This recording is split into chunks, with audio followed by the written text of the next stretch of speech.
তুষার খান, জি। হ্যাঁ, যেটা বলছিলাম তারেক ভাই, অ্যাকচুয়ালি আমি তো এখন দেশে, আমি নিজেই ব্যাপারটা দেখছি। ইভেন হ্যাঁ। আমি নিজে হাইটা বারোয়াখালী মুক্তিবার বাড়ি থেকে সরকারি প্রাথমিক পার হয়ে বিদ্যালয় থেকে তারপরে ব্রাহ্মণখালী পর্যন্ত রাস্তা আমি পার নিজে হতে হাঁটছি। বাজারমুখী যেতে হয়, তো আর আপনাদের একটা জিনিস আমি দ্রুত অবজার্ভ আহ্বান করলাম জানাবো আসলে সরকার আমাদের সচেতনতার অভাব, যেটা আমি মনে করি ব্যক্তিগতভাবে। কারণ রাস্তাটা রাস্তাই থাকে। রাস্তার পরে যখন আ রিপেয়ারিং হবে, অ্যাকচুয়ালি রাস্তার উপরেই জাস্ট টপ আপ কিছু পিস ফেলবে। সেটা ২ ইঞ্চি হতে পারে, ৩ ইঞ্চি হতে পারে, ৪ ইঞ্চি হতে পারে, ডাজন্ট ম্যাটার। কিন্তু সেই রাস্তার উপরেই কিন্তু টপ আপটা হয়।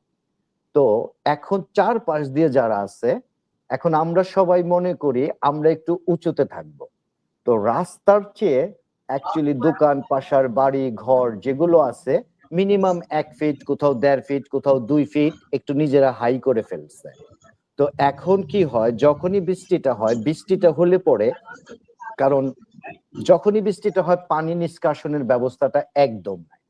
তো এর জন্য আমি মনে করি যে আমাদের নিজেদের উদ্যোগ নিতে হবে যে এট লিস্ট কি কইরা, যে হয়তো সম্পূর্ণ স্টেপ বাই স্টেপ অনেকগুলা হয়তো পানি নিষ্কাশনের ব্যবস্থা করা যাবে না, কারণ এটা বৃহৎ একটা বাজেটের ব্যাপার।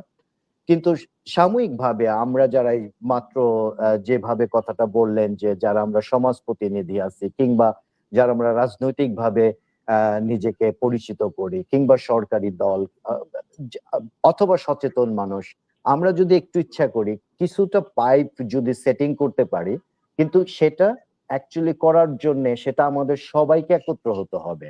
এটার বৃহৎ স্বার্থে, কারণ একটা পাইপ দিতে গেলেও দেখা যাবে যে হয়তো ২ টা দোকান আছে, ২ টা দোকানের মাঝখানে একটা ছোট্ট করিডোরের মতো আছে। ঠিক সেই করিডোরের ওখান দিয়ে একটা পাইপ, একটু লং পাইপ দিতে হবে। হয়তো এগুলো আমরা করতে পারবো। কিন্তু এই পানি নিষ্কাশনের ব্যবস্থা যতদিন পর্যন্ত আমরা না করতে পারবো, অ্যাকচুয়ালি বারোয়াখালী বাজারের এই সমস্যাটা সমাধান হবে না বলে আমি মনে করি।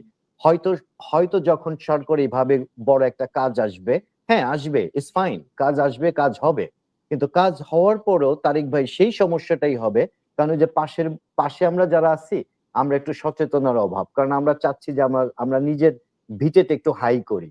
কিন্তু আমরা পানি নিয়ে কেউ ভাবতেছি না। কারণ পানি মানুষের জীবন। এটাই কথার সত্য। আবার পানিই মানুষের জন্য মরণ। কারণ এই পানিটা কিন্তু পিচটাকে ছেড়ে দেয়। আর পানিটা যখন যেতে পারে না, ওই গাড়ি বা ট্রাক হোয়াটএভার দিয়ে রাস্তার উপর দিয়ে হুন্ডা, সাইকেল, অটোরিকশা কন্টিনিউ একটা প্রেশার তৈরি করে ফেলে। সেই কারণে রাস্তাটা অটোমেটিক খারাপ হয়ে যাচ্ছে। এটাই তারেক ভাই, বুঝছেন? আমাদের অ্যাকচুয়ালি সবার মিলে যে রাস্তাটার পানিটা কি করে নিষ্কাশন করা যায়, সেই ব্যবস্থার উদ্যোগটা নিলে আমি মনে করি যে ফাইনালি একটা সমাধান হবে। থ্যাংক ইউ তারেক ভাই। অনেক সুন্দর করে বলেছে তুষার।